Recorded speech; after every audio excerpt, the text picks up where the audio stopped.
Welcome you all to this new lesson of circuit theory. Today we'll be discussing about mesh analysis and nodal analysis numerical part. In last few classes, we discussed about basic concepts of nodal analysis, mesh analysis, or why shall we study nodal and mesh analysis. All this been discussed. Also, we uh, discussed about their explanation of these methods. We validate the steps involved in calculation of current or voltage for a particular branch using this analysis method with the help of some example. We discussed about concept of super node, super mesh, all this being discussed. Today we'll solve some more complex problem based on nodal analysis and mesh analysis method. So let us start with today's topic. Today we'll be discussing few problems on nodal analysis method and few problems on mesh analysis method.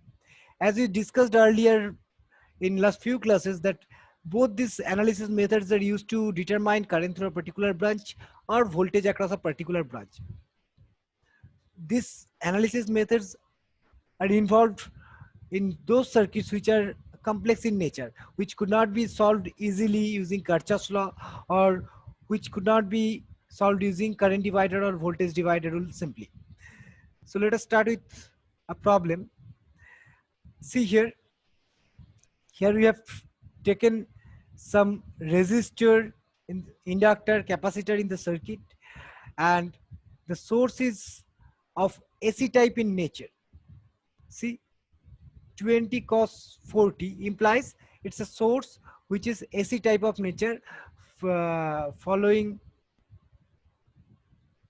a cosinusoidal wave. Now we know any AC source can be represented by sine part or cosine part. So let us write it as V equals to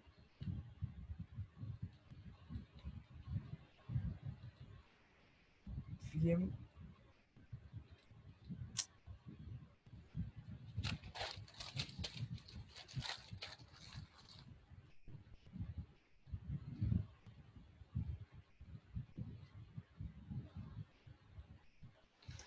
Vm cos omega t, where Vm is what?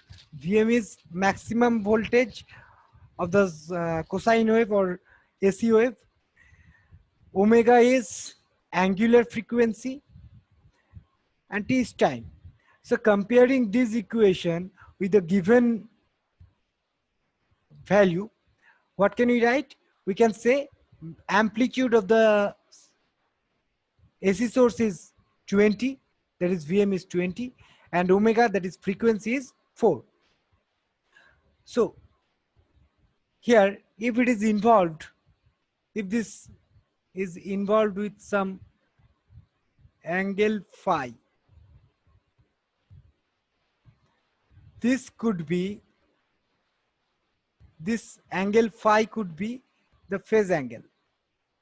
Okay, but here no angle is mentioned, which implies it will have a 0-degree phase angle. Phi is not mentioned, means phi is 0 degree. So magnitude is 20 and angle will be 0 degree. So 20 cos omega 40 can be written as 20 angle 0 degree in polar form, where omega is 4 rad per second. In most of the cases, you'll be given this data like 20 angle 0. In most of the cases, in most of the questions, you'll be given data like this. If data is given as mentioned here, 20 cos 40, then also you can convert it into polar form like this. 20 is its magnitude, and as this is involving 0-degree phase angle,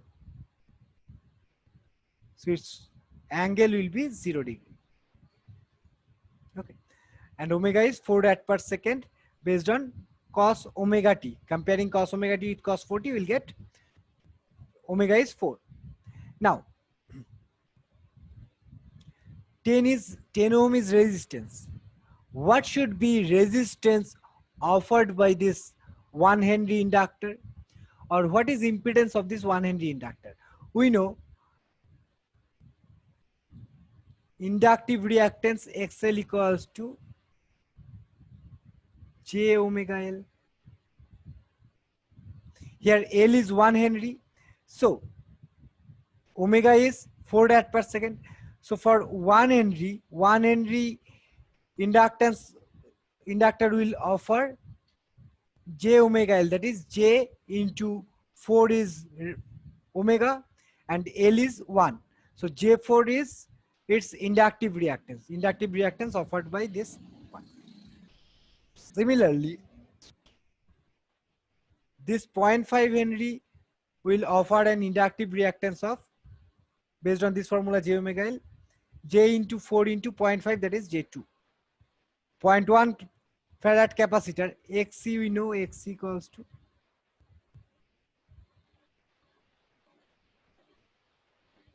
one by J omega.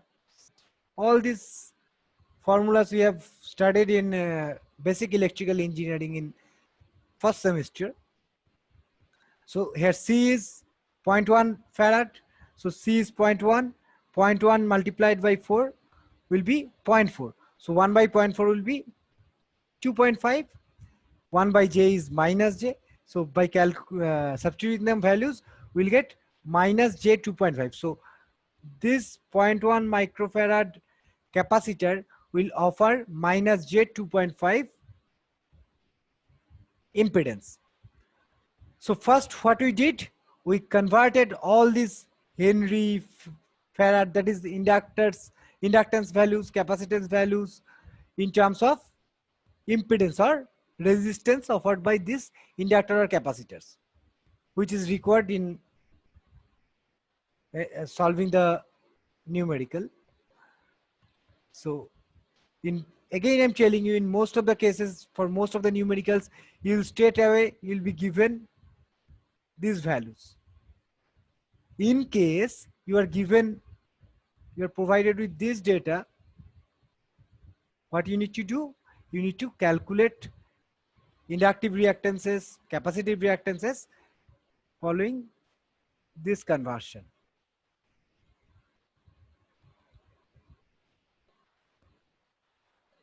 Okay. Now, once this data are obtained, impedance values are obtained. Now see, 20 cos 40 can be written as 20 angle 0. 10 will be 10. This should be J4. 1 Henry should be substituted by J4. 0.1 Farad should be by minus J 2.5. And 0.5 Henry should be by J2 ohm. So this is done. Now, as we are asked to solve this problem using node voltage method, as I earlier mentioned, this point should be having a voltage of 20 angle 0 degree, as this is shorted. So this point is having 20 angle 0 degree volt. Voltage at this point is not known to us, as this current is not known. As this current is not known to us, so we cannot determine voltage drop across 10 ohm. As we cannot determine voltage drop across 10 ohm, we cannot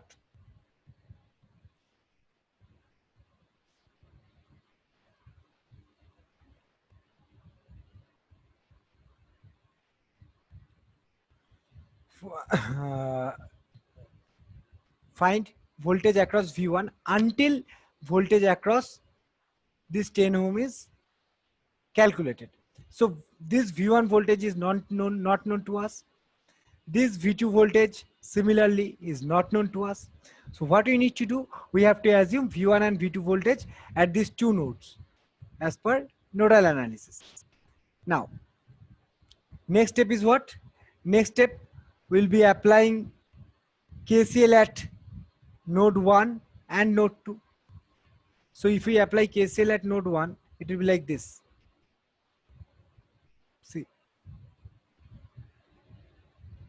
See here.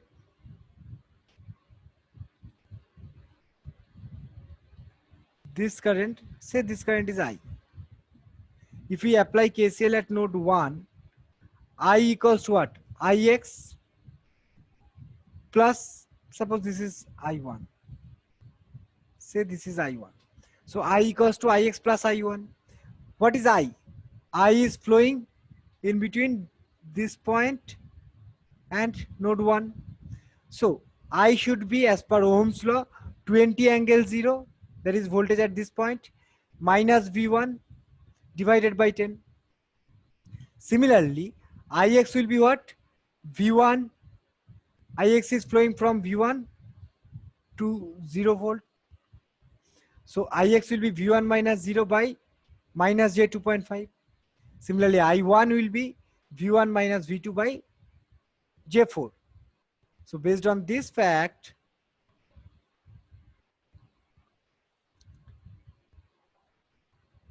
this is I, which is 20 minus V1 by 10.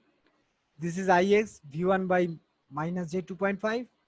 And this is I1, which is V1 minus V2 by J4. Okay. Now, how these calculations are involved?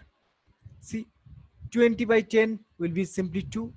So this will be 0.1 V1. V1 by 10 will be 0.1 V1. Okay. Now, V1 by minus 2.5 will be what?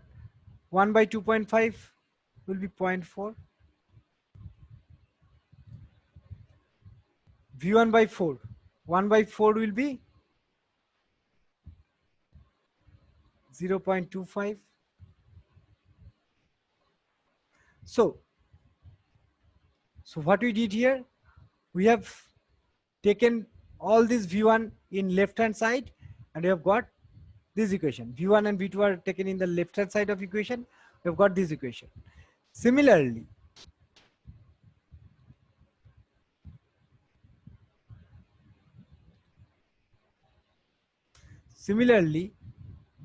we'll apply KCL at node 2. So as per node 2, V1 minus V2 by 4 plus 2Ix equals to V2 by J2.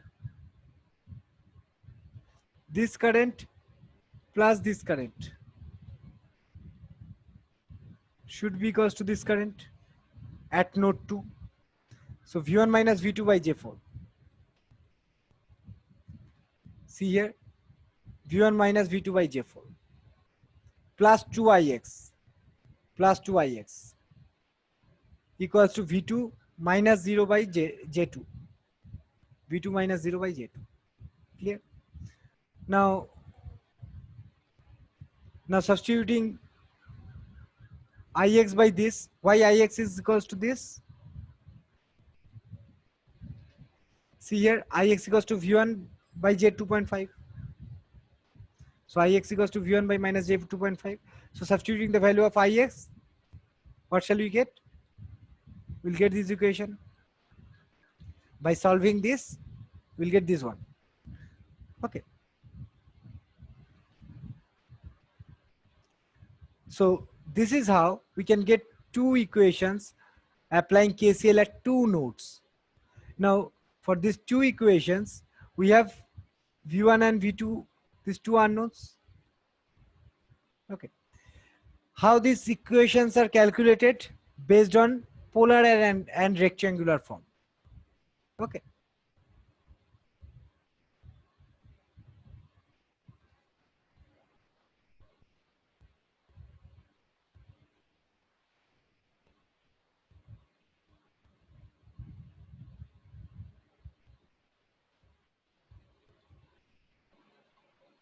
Now, see, coefficient of V1 is 1 plus J 1.5, 1 plus J 1.5. V2 is 2.5, J 2.5, J 2.5. For second equation, 11, 15. 11, 15. Okay. In right side, 20, 0. 20, 0. So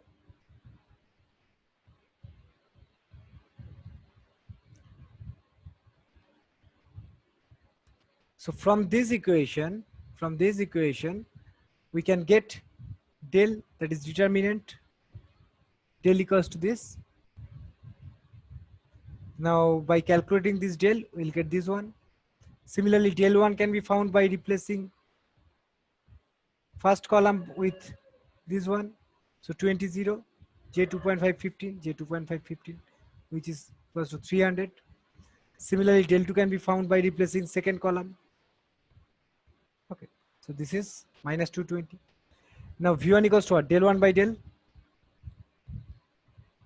V1 equals to del 1 by del. Del 1 is 300, del is 15 minus J 0.5. So by calculating this, we'll get this one. Similarly, V2 is this. Okay. So current Ix can be found, V1 is found. Now substituting the value of V1, we can get Ix. Now, if you remember, while dividing, it is better to represent the quantities in polar form. So 1 is in polar form, V1 is in polar form. But minus J 2.5 is to be converted into polar form. So it is converted into polar form, and magnitude subtract divided, angle subtracted. So finally you'll get this one. So in time domain, this should be 7.59 cos the angular frequency was given as 4. So cos 40 plus angle should be 180, 108.4 degree. So this is how you can get the calculation using nodal analysis. Now let us solve this using mesh analysis. Okay. Let us solve this problem. Now, how to solve this? See, for first mesh, for mesh 1, what we need to do? We have to apply KVL in each mesh separately. We have to assume direction of current in each loop, that is clockwise direction of current is to be assumed for better convention. Direction of travel will always be in clockwise direction. So applying KVL in mesh 1, see what will happen.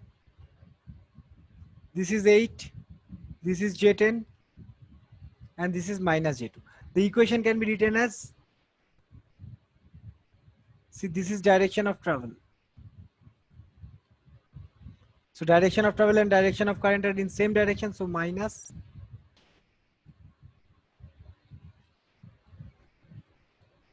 I1 through J10, through this J10, as we are working on loop 1, so we'll consider I1 as greater, so I1 minus I2, as discussed in mesh analysis, I1 minus I2 into J10.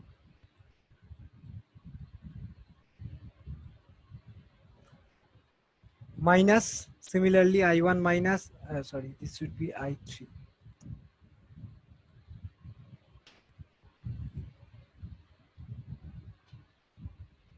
I1 minus I3 into J10. Similarly, this should be minus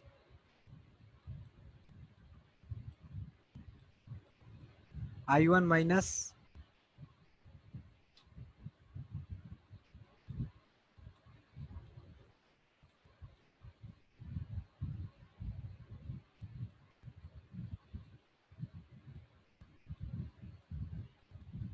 equals to 0.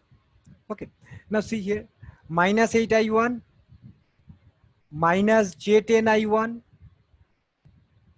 plus J2 I1. So minus is taken common here. So 8 I1, J10 I1 and minus J2 I1. Clear? Similarly, for I2 it will be minus minus plus, plus into minus, minus J2 I2, minus is taken common. So minus of minus J2 I2. Similarly, for I3, it is minus minus plus J10 I3. So minus is taken common. Okay, minus J3 I3. So this is the first equation. From this equation, you'll get this equation. Based on the same fact, for mesh 2, for this second mesh, you'll get this equation. Just you just get into this. See, through 4 ohm there is only I2 current. So minus 4 I2.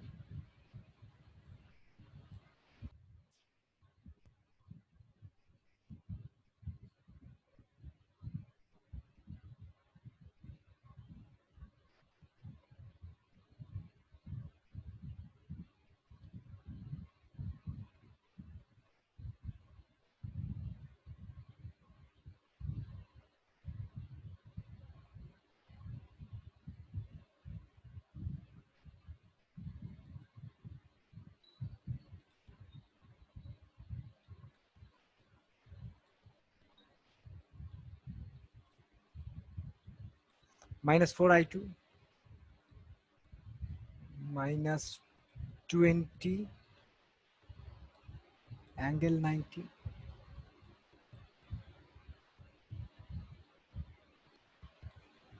minus of minus G2 into I2 minus I1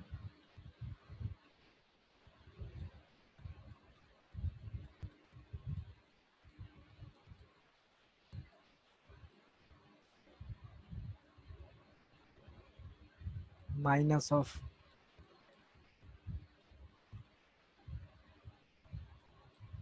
minus J2 I2 minus I3.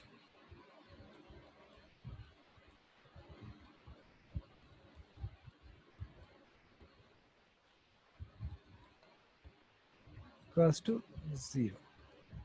Okay. So if we take minus common in all the sides, in both sides, so it will be plus, it will be plus, it will be plus, it will be plus. Minus is taken common in all sides. You may not take minus common, but here as it minus is taken common, so it will be 4I2 minus of J2I2 minus of J2I2. So 4 minus J2 into I2. Similarly, there should be plus 20 angle 90 degree, plus 20 angle 90 degree. For I3, for I1, it will be minus J2 into minus I1. Okay, so that is plus J2 I1. So minus of minus J2 I1. That is plus J2 I1. For I3, it should be minus minus plus J2 I3. Minus minus plus J2 I3. So from this equation, you can get this equation. Okay. Now for mesh 3, simply I3 equals to what? I3 is flowing like this, which is given as 5 angle 0 degree.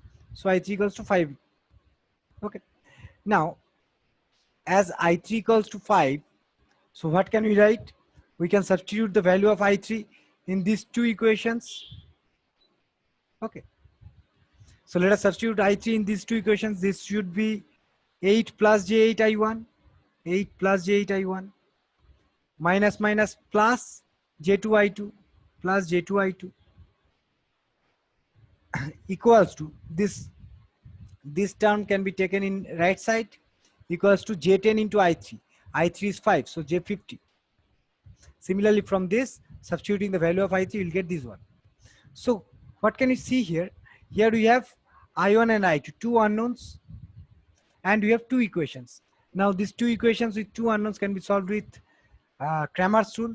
So 8 plus J8 will be first row first column element. J2 will be second column element. For second equation, J2 4 minus J4. J2 4 minus J4. In the right hand side, J50 and minus J20 minus J10. J50 minus J20 minus J10 is minus J30. So del is This is del, which could be calculated like this. We are asked to find in the question, find I naught. I naught means what? Minus I2. So we are asked to find I2. So we just need to find del 2. We don't need to find del 1 here. So del 2 equals to this. So this is how you can calculate the values using mesh analysis. Now see here, for third loop,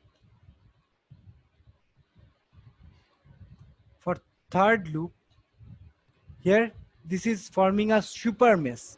That is why this is calculated like this. So if a circuit involving super mesh, then calculation would be much easier compared to the conventional calculations.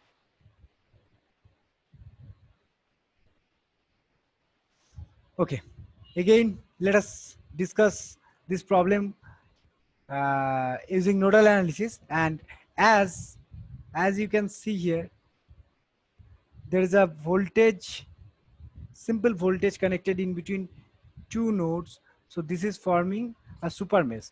This V1 and V2 are forming a super mesh. That is why this circuit can be redrawn like this. 2 ampere is entering. Say I1 current is leaving through this path. So I1 current is leaving. As this is super node,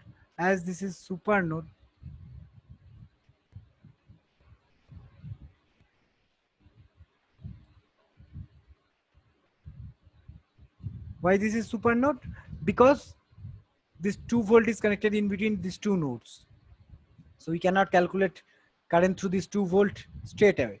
That is why it is super node. So as per the concept of super node, what can we do? We will distribute the current like this. I1, considering this as a whole, a single node, I1 is leaving. Similarly, I2 is considered as this one. And this is 7 ampere. So for this super node, if we apply KCL at this super node, what will be the KCL equation? 2 is entering, I1 leaving, I2 leaving, 7 leaving. Okay.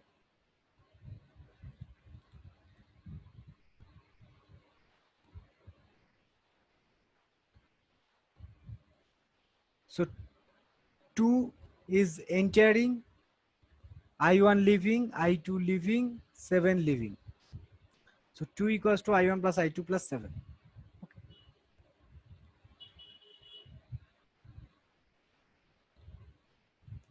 Now, for this loop, as we have assumed this as V1 voltage at this node, this as V2 voltage at this node. So applying KVL in this loop, what will be the KVL equation? V1 plus 2 equals to V2. Applying KVL in this loop. So